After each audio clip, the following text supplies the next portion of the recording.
Hello student, फिर से आपका स्वागत है फिजिक्स क्लास में। आज जो है चैप्टर 1 का जो है सारा का सारा मटेरियल निपट चुका है। इसमें थ्योरी और प्लस न्यूमेरिकल कराए गए थे। आज आपको दिखाई दे रहा होगा चैप्टर 2 चलेगा, जिसका नाम जो है रहेगा विद्युत फ्लक्स तथा गॉस की प्रमेय। ये जो है सारा का सारा आप जो है कुमार मित्तल की बुक के अकॉर्डिंग देख लेना, सारा का सारा मटेरियल, ठीक है। और एनसीईआरटी में ये चैप्टर बन के ही साथ ये चैप्टर जो है मिला हुआ है। तो चलिए आइए शुरू करते हैं। सबसे पहले इसमें हेडिंग क्या होगी, जिसे हम कहेंगे क्षेत्रफल सदिश। क्षेत्रफल सदिश को हम जो कहते हैं एरिया वेक्टर। क्या होता है एरिया वेक्टर? देखिए, वैद्युतिकी जो होती है, वैद्युतिकी में जो क्षेत्रफल होता है, जैसे मान लिया यही समतल है, इस समतल के जो क्षेत्रफल की दिशा होती है इस समतल के लंबवत होती है। कहने मतलब ये है कि जैसे यही है, मान लिया ये दीवार है, इसके ऊपर बोर्ड लगा हुआ है, इसका क्षेत्रफल क्या है? क्षेत्रफल इसका है a, और इसका सदिश क्या होगा? इसका सदिश होगा, अगर इसी समतल पर हम ये मार्कर जो है इसके लंबवत रखें।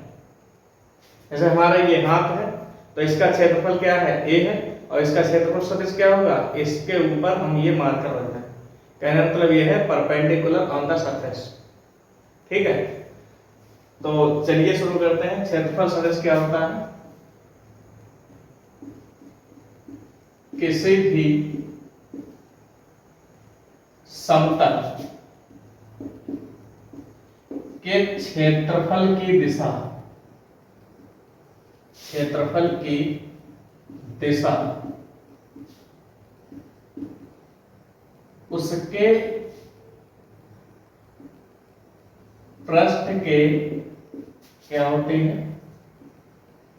लंबवत होती है, लंबवत होती है। जैसे हमारे पास ये समतल है, तो इसका क्षेत्रफल क्या है? a है, और इसकी दिशा कहाँ होगी? ऊपर की ओर, इस पृष्ठ के लंबवत, जिसे हम कहेंगे क्षेत्रफल सदिश। यानी कि इसके ऊपर तीर लगा दो तो ये हो जाएगा क्षेत्रफल सदिश। कुल मिलाकर वैद्युतिकी में जो क्षेत्रफल होती है वो सदिश राशि होती है, वही हमने लिखा हुआ है, ठीक है। अच्छा, इसका एक एकांक वेक्टर भी होता है, जिसे हम कहते हैं ए पैकेट। जैसे आपने निर्देशांक ज्यामिति में पढ़ा होगा 11th में, ये अगर x अक्ष है तो इसका एकांक वेक्टर कितना होता था? i carat. y अक्ष है तो इसका एकांक वेक्टर कितना होता था? j carat. ऐसे ही z अक्ष के लिए क्या होता था? z अक्ष के लिए होता था k कैरेट। ऐसे ही इस क्षेत्रफल के लिए जो क्षेत्रफल सदिश होगा वो क्या हो जाएगा? एकांक सदिश a। अब इसमें क्या होता है, यहां पर इसका एक फार्मूला होता है a इंटू में a कैरेट, जहां a कैरेट क्या है? ये है एकांक सदिश। a क्या है? क्षेत्रफल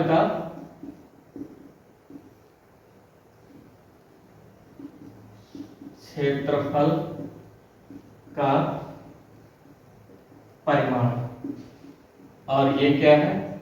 इसी को हम कहते हैं क्षेत्रफल सदिश। ये इसका जो है मान है। अब आप याद रखना, अगर हमारे पास कोई भी पृष्ठ है तो उसका क्षेत्रफल सदिश कहाँ की ओर?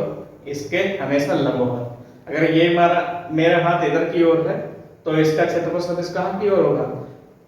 इस इधर की ओर, आपकी ओर, ठीक है।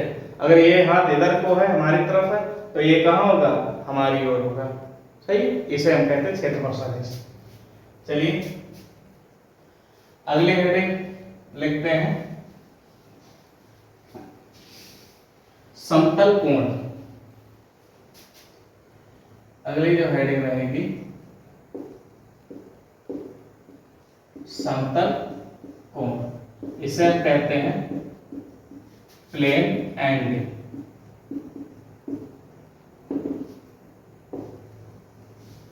ओके, चलिए।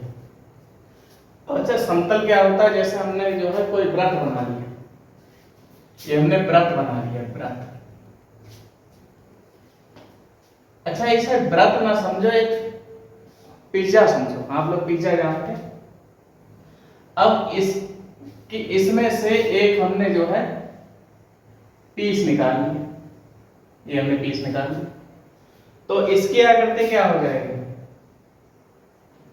इसकी आकृति हो जाएगी, ये जो होता है इसे हम कहते हैं लघुचाप, और ये जो होता है इसे हम कहते हैं दीर्घचाप। यार समझना, बहुत सरल। किसी भी वृत्त के लघुचाप द्वारा इसके केंद्र पर अंतरित कोण को हम क्या कहते हैं? समतल कोण कहते हैं। क्या हो जाएगा? किसी भी वृत्त के लघुचाप द्वारा केंद्र पर बने कोण यानी अंतरित कोण को ही हम क्या कहते हैं? समतल कोण कहते हैं। इसे थीटा से प्रदर्शित करते हैं।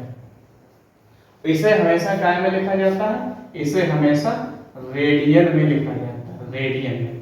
रेडियन का मतलब ये है पाई, 2 पाई या पाई बाई 2 या 3 पाई बाई 4, ऐसे करके लिखा जाता है। तो चलिए शुरू करते हैं। क्या लिखेंगे? किसी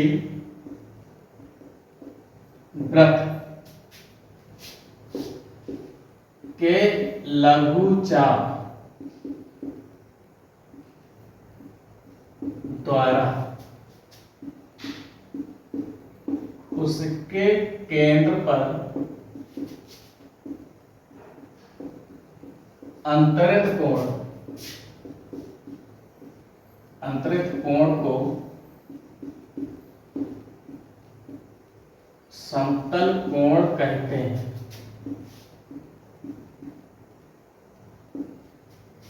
ठीक,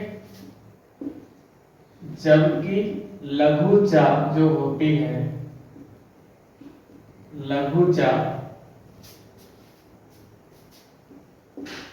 उसकी त्रिज्या के बराबर होगी। ये बात याद रखना, त्रिज्या के बराबर हो, ये बात देखो। जैसे हमने कोई वृत्त बनाया, वृत्त का ये केंद्र लिया, इस केंद्र की त्रिज्या मान लिया ये है r, ये इसका केंद्र है। ठीक है, इसका जो चाप होगा, ये चाप, इस चाप की लंबाई भी r के बराबर होनी चाहिए। क्या मतलब ये है, जिसे हम क्या कहते हैं? रेडियन।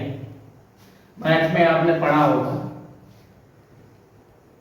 केंद्र है ये इसकी त्रिज्या r, एक त्रिज्या जो होती है r, और इसी को हम कहते हैं 1 रेडियन। दूसरी जो त्रिज्या होती है इसी को हम कहते हैं 1 रेडियन। तीसरी जो त्रिज्या होती है इसी को हम कहते हैं 1 रेडियन। और ये बची जो, इसे हम कहते हैं 0.4। 1 रेडियन, 1 रेडियन, 1 रेडियन और 0.4, टोटल कितने हो गए? 3.14, जो किसका मान होता है? जो होता है पाई का मान। और ये टोटल कितना होता है? 180 अंश। 180 अंश को ही हम क्या कहते हैं? पाई कहते हैं। समझ में आई बात? चलिए, ये तो मैथ की कहानी है, हमें तो फिजिक्स में पढ़ना। तो इसे हम क्या मानते हैं? एस मानते हैं, एस स्लोप जिसको बोलते हैं। ये क्या होता है? थीटा। अगर ये रेडियस r है तो ये भी रेडियस r होगी। अगर आंशिक कोण की बात की जाए, क्या है? इसे थीटा से प्रदर्शित करते हैं।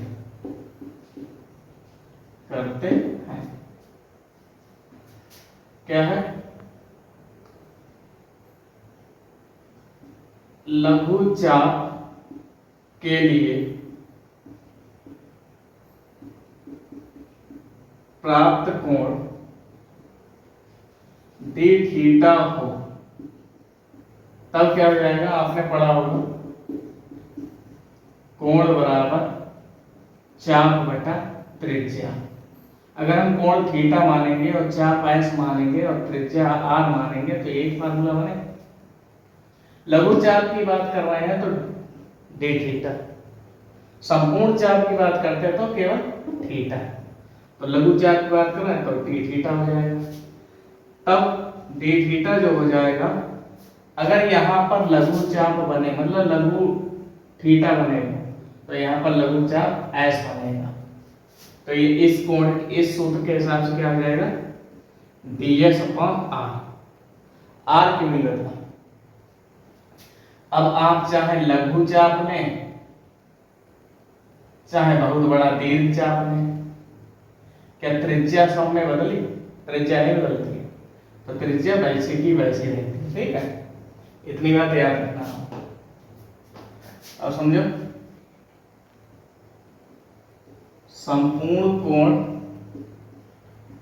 के लिए अगर हम संपूर्ण कोण की बात करेंगे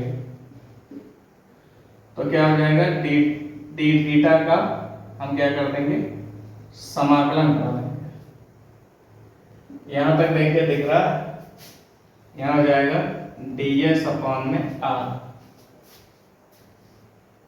चलिए यार कोई दिक्कत नहीं। यहां से क्या हो जाएगा, थीटा बराबर 1/r हो जाएगा, हमारे पास बचेगा ds। ठीक, इतनी बात। चित्र तो बना लिया होगा, रिकॉर्डेड वीडियो है, आप जो है स्क्रीनशॉट ले सकते हैं।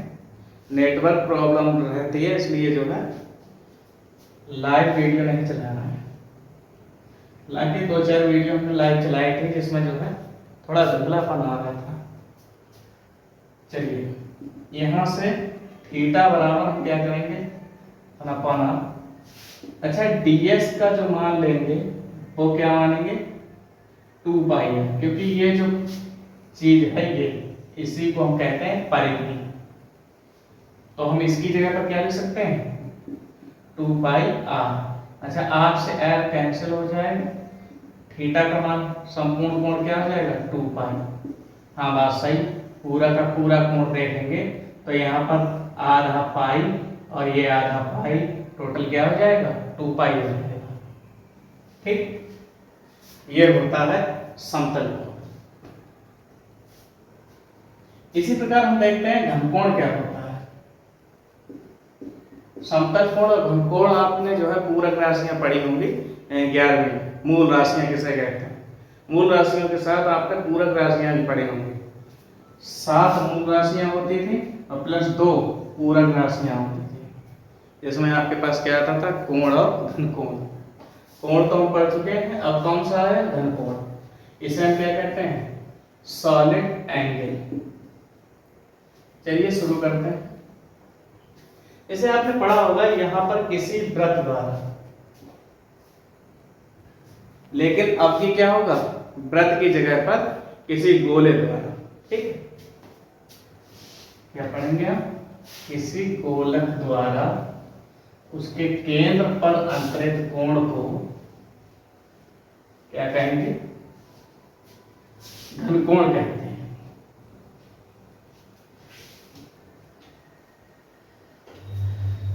चलिए शुरू करते हैं भैया। क्या है हमारे पास, अब कि ये वृत्त नहीं, कोई गेंद है मान लिया, ये इसमें गेंद का केंद्र है। अब जैसे हम जो है आपने गांव में देखा होगा,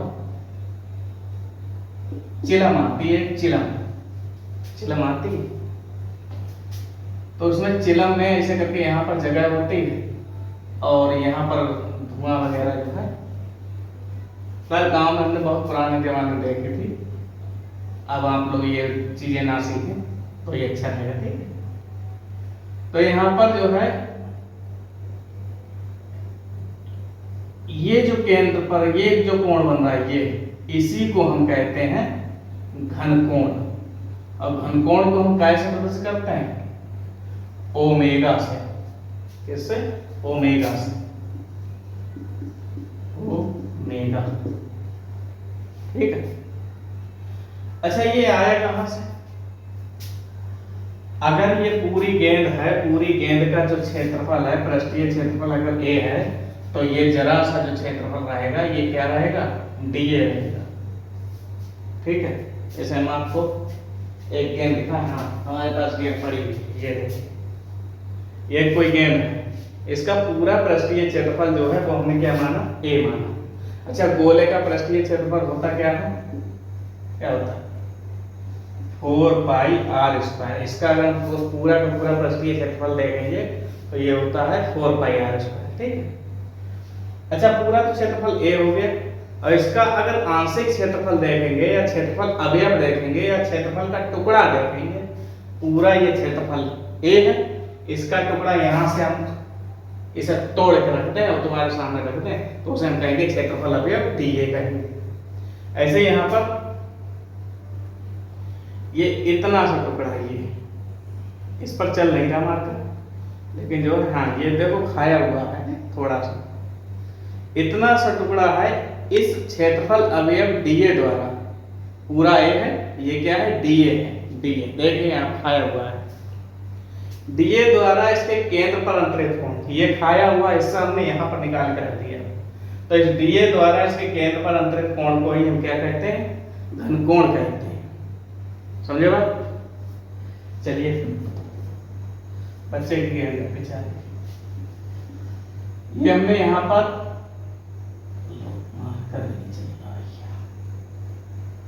गेंद थोड़ी गीली थी इसलिए मारकर जो है चकरा दिया। अच्छा, यहाँ क्या लिख दिया हमने? डी। पूरा एरिया ये क्या है? ए, और ये जो एरिया है इसे हम क्या कहेंगे यहाँ पर? डी। अब हमने आपको ये भी बताया था क्षेत्रफल सदिश जो होती है, जैसे मान लीजिए ये हमारे पास डीए है, इसका क्षेत्रफल सदिश किधर की ओर होगा? ऊपर की ओर। हमने बताया था पृष्ठीय क्षेत्रफल के लंबवत, तो इसका क्षेत्रफल सदिश कहां की ओर होगा? ऊपर की ओर। ये क्षेत्रफल सदिश में एरो जरूर लगा देना, ठीक। यहां से अगर हम यहां पर देखेंगे तो ये क्या हो जाएगी? त्रिज्या आर त्रिज्या है। अगर ये बिंदु हमने P माना, तब हम क्या कहते हैं? चलिए ये तो मिटा दें। इसके द्वारा जो केंद्र पर कोण बनेगा वो क्या बनेगा? अगर क्षेत्रफल अवयव dA है तो यहाँ पर जो कोण बनेगा उसे हम क्या कहेंगे? d omega. साफ दिख रहा होगा। यहाँ पर जो अगर dA है तो क्या बनेगा? d omega. अगर केवल a होता, पूरे के लिए निकालते, तो क्या होता? केवल हमारे पास ओमेगा होता। ये याद रखना। चलिए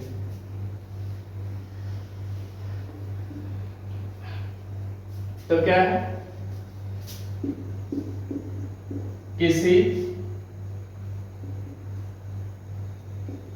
गोले के क्षेत्रफल अवयव dA द्वारा केंद्र पर अंतरित कोण, केंद्र पर अंतरित कोण को हम क्या कहते हैं? घनकोण कहते हैं।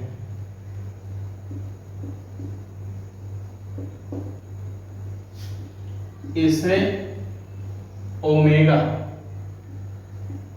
से प्रदर्शित करते हैं। ओमेगा कैसे बनेगा? स्मॉल डब्ल्यू बनाओ। स्मॉल डब्ल्यू जब आप बनाते हो तो ऐसे कर देते हो, ऐसे ना करो, मतलब चुटिया ना बनाओ, और ऐसे करके दोनों टांगे मोड़ दो उसके विचार की, ठीक है। दोनों टांगे मोड़ तो ओमेगा बन गया। चलिए प्रदर्शित करते हैं। इसे काय में लिखा जाता है? उसे हमने रेडियन में बताया था। इसे काय में लिखा जाता है? इसे स्टेरेडियन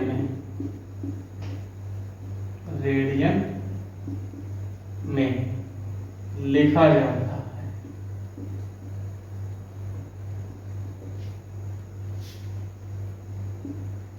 है। स्टेरेडियन, ठीक है। अब क्या है क्षेत्रफल। अच्छा, ये होता क्या है, ये बात बड़े ध्यान सुनना। यह है, यानी यह कौन, ओमेगा, यह है क्षेत्रफल अवयव तथा त्रिज्या के वर्ग के अनुपात के क्या होता है, बराबर होता है। अर्थात ओमेगा का मान अगर हम देखेंगे तो dA/r²। किसके लिए, dA के लिए क्या आ जाएगा, d ओमेगा। अगर हम क्षेत्रफल अवयव ना निकालते, केवल अगर क्षेत्रफल लिख देते तो भी कोई दिक्कत नहीं। क्षेत्रफल तथा त्रिज्या के वर्ग के अनुपात के बराबर होता है। तब क्या आता है हमारे पास फार्मूला, तब ओमेगा बराबर A/r²। अब ओमेगा का मान याद रखना 4 पाई होता है। ये कैसे होता है वो भी हम आपको बता देंगे, वैसे जरूरत नहीं है इसकी, हम बता दें। चलिए इतना स्क्रीनशॉट लीजिए आप।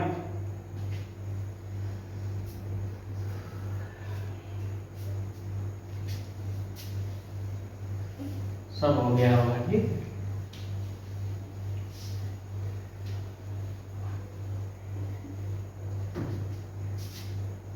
क्या है, क्षेत्रफल अवयव dA के लिए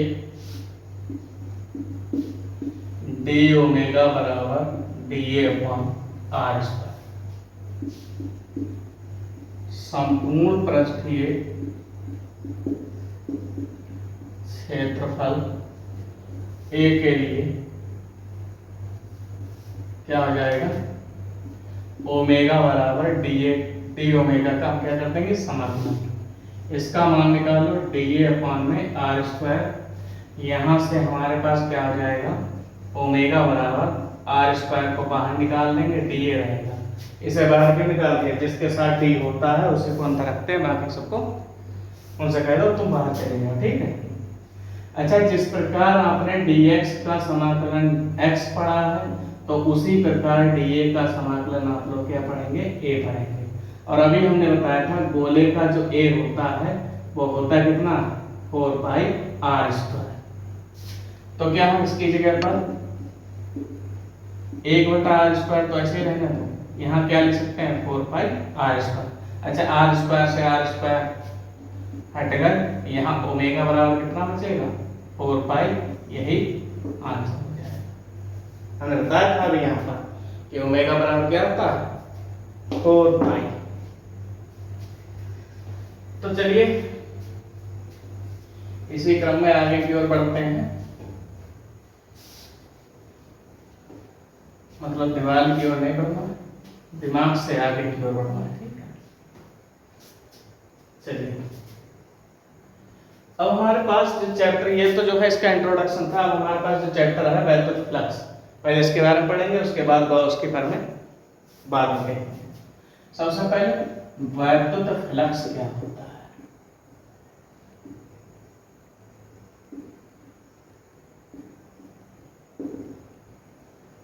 जिसे हम क्या कहते हैं, इलेक्ट्रिक फ्लक्स। ये इंग्लिश में इलेक्ट्रिक फ्लक्स।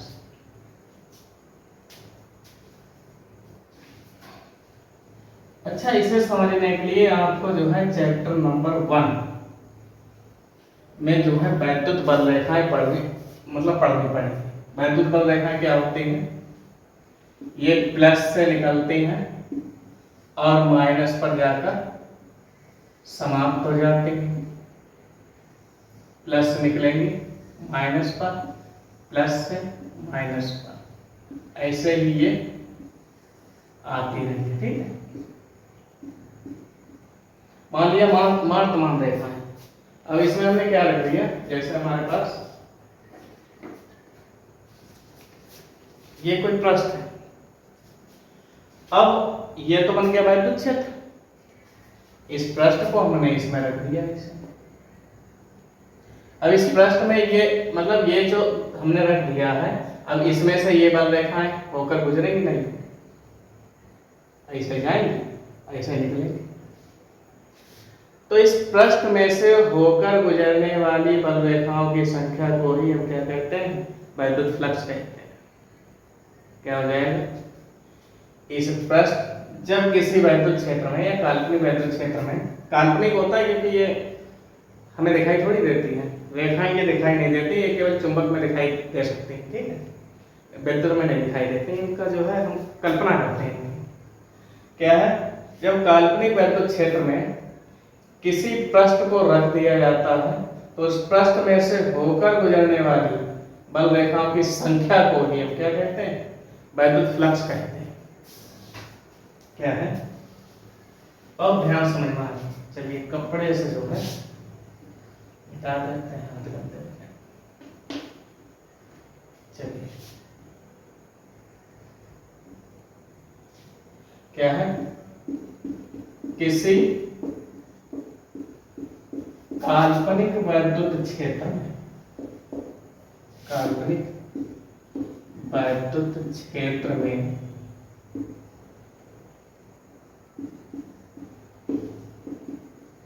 किसी पृष्ठ में से होकर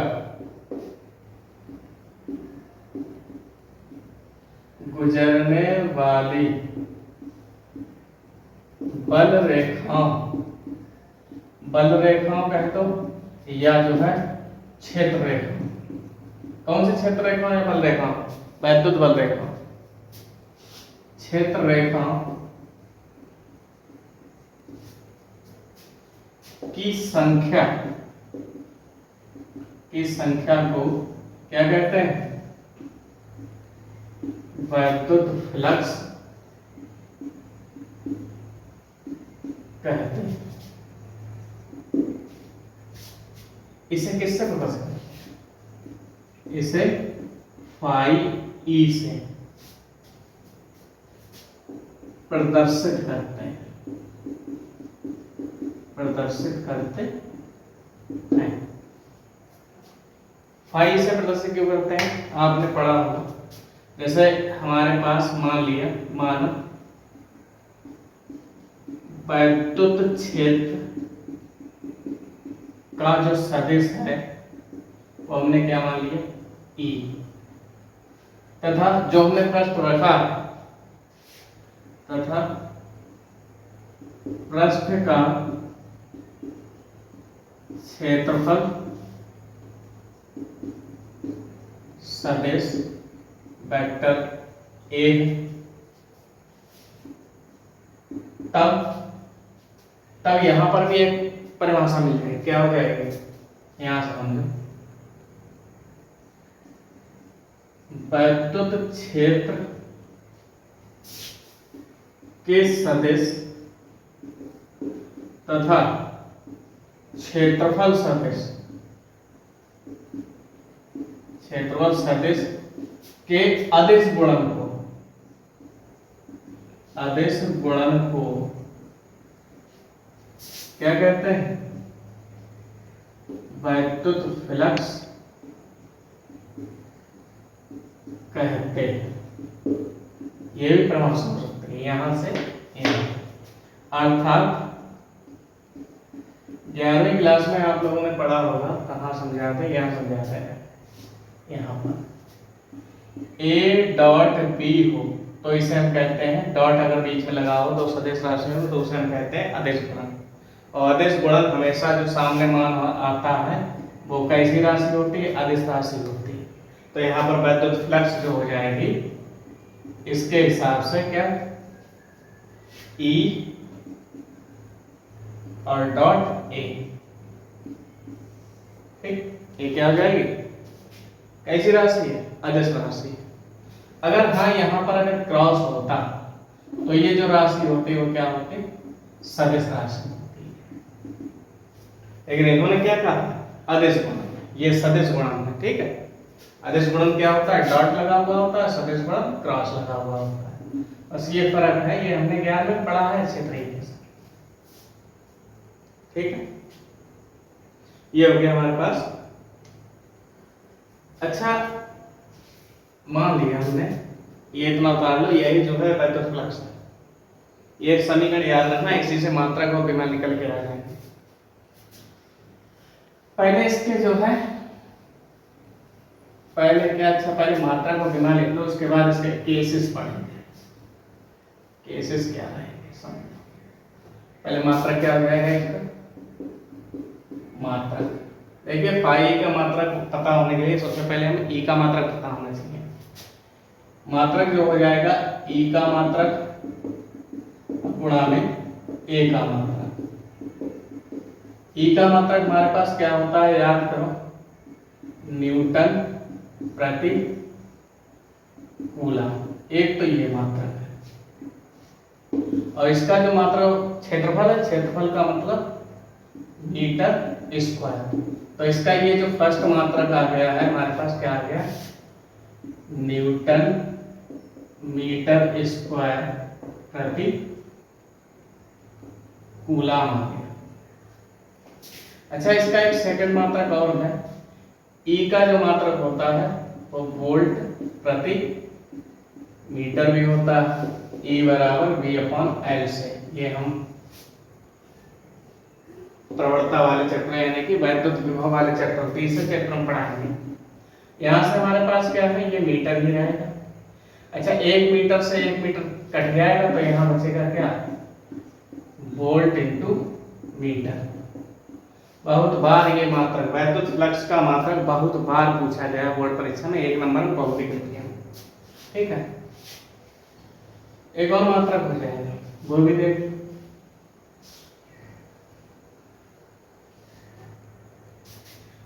तीसरा जो मात्रक होगा वो हम विमा से निकालेंगे। तो सबसे पहले हम विमा निकाल लें, उसके बाद यहाँ तीसरा मात्रक लिखेंगे, वो भी आपको अभी सिखाएंगे। विमा क्या हो जाएगी, यहाँ पर इसे देख कर बताओ।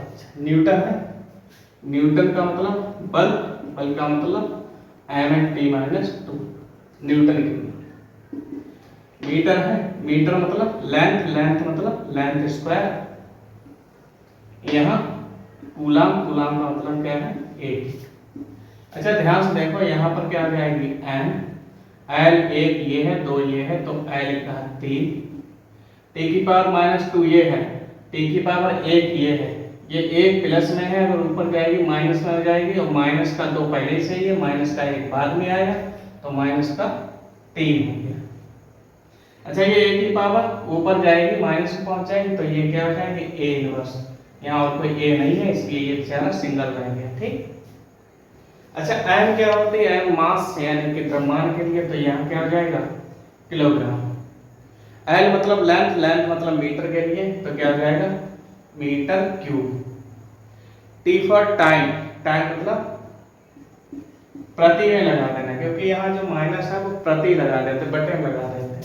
सेकेंड क्यूब, और फिर क्या है, एम्पियर। एम्पियर घात 1 है तो कोई बात नहीं, इतना ही। तो ये क्या होगा, ये मात्रक होगा, ये विमा होगा। ये नोट कर लीजिए आप लोग, बहुत इंपॉर्टेंट चीज है, बहुत बार मात्रक ये पूछा गया है, ठीक है। यहाँ पर जो है विभिन्न केसेस बनेंगे।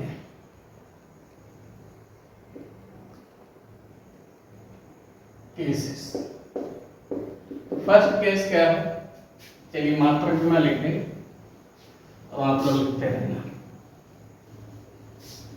ध्यान से समझिएगा।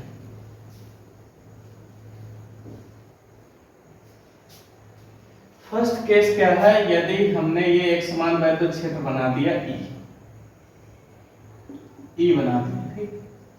और हमने ये जो पृष्ठ है, जो हमने अभी कागज का लिया था, ये पृष्ठ हमने ऐसे नहीं, ऐसे रख दिया, थोड़ा थीटा कोण पर झुका कर रख दिया। ये पृष्ठ थीटा कोण पर, जब हम इसे थीटा कोण पर झुका कर रख देंगे ऐसे, तो इसका क्षेत्रफल सदिश कहाँ की ओर हो जाएगा, नीचे की ओर। इसे हम बोलते हैं क्या, इसे हम बोलते हैं वेक्टर ए। और क्षेत्रफल सदिश मतलब वैद्युत क्षेत्र इधर की ओर, इधर की ओर क्यों है, क्या यहाँ पर प्लस टू होगा, तभी तो वो है ऐसा। तो इनके बीच में ये जो कोण बन रहा है ये क्या है, थीटा बन रहा है। यहाँ पर लिखा होगा थीटा, ध्यान रखना, नहीं भी दिख रहा तो हमारी बात है सुनो, थीटा लिखा है। अच्छा अब सुनो, यदि ई बा ए एक दूसरे से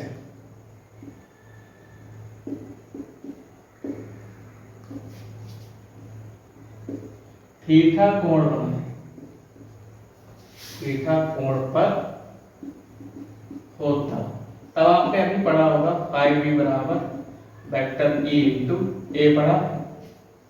यहां से हम लोग क्या कर देंगे, अच्छा आपने पढ़ा होगा ए डॉट बी बराबर होता है ए बी कॉस थीटा, यार में पढ़ाया जाता है सारा कुछ। तो यहाँ हो जाएगा ई ए कॉस थीटा, याद रखना डॉट लगा हो तो कॉस थीटा लगाते हैं, और अगर क्रॉस लगा होता तो याद रखना साइन थीटा लगाते हैं, ठीक, ये याद रखना। तो ये हो जाएगी पहली चीज। दूसरा केस क्या है, अगर यही कोण ऐसा होता, ऐसा यही समतल अगर ऐसा होता, यानी कि इसका क्षेत्रफल सदिश कहाँ हो जाएगा, परपेंडिकुलर ऑन द सरफेस, यानी कि ऊपर की ओर। इसके बीच में जो एंगल बन रहा है वो कितना होगा, 90 डिग्री। अब सुनो, यदि ई लंबवत हो किसके, ए के, यानी कि ये लंबवत क्या निशान है, एक दूसरे से अगर लंबवत हो तब हमारे पास क्या हो जाएगा, तब थीटा की वैल्यू हो जाएगी 90 डिग्री। तो इसलिए फाइव ई बराबर हो जाएगा ई ए और कॉस 90। कॉस 90 की वैल्यू आप लोगों ने पढ़ी होगी 0 होती है, तो फाइव ई का मान जो आएगा वो क्या आ जाएगा, 0। इस समय पर कोई विद्युत फ्लक्स जनरेट नहीं होगा। ये ऐसे पढ़े हैं, बल रेखा ऊपर से निकल के चली जाएगी, नीचे से निकल जाएगी, ठीक है। तीसरा जो केस है वो लास्ट केस है, इसमें क्या है, तीसरा केस जैसे ये वैद्युत क्षेत्र है ई, और हम ये पृष्ठ लाए, पृष्ठ लाके हमने इसके ऐसे रख दिया। जब ऐसे रख दिया तो इस पर क्षेत्रफल सदिश इधर की ओर हो जाएगा। तो यहां पर क्या हो जाएगा, यदि ई समांतर है किसके, एक, यानी कि ये दोनों एक दूसरे के समांतर है, तब थीटा की वैल्यू क्या हो जाएगी, 0। तो इसलिए फाइव ई का जो मान आ जाएगा ई ए कॉस 0। कॉस 0 की वैल्यू आप लोगों ने पढ़ी है 1 होती है, 1 लेके है, तो इसलिए फाइव ई का मान जो हो जाएगा वो क्या हो जाएगा, ई इंटू ए। समझिए, ये हमारे पास जो है 3 इसके केसेस आ गए।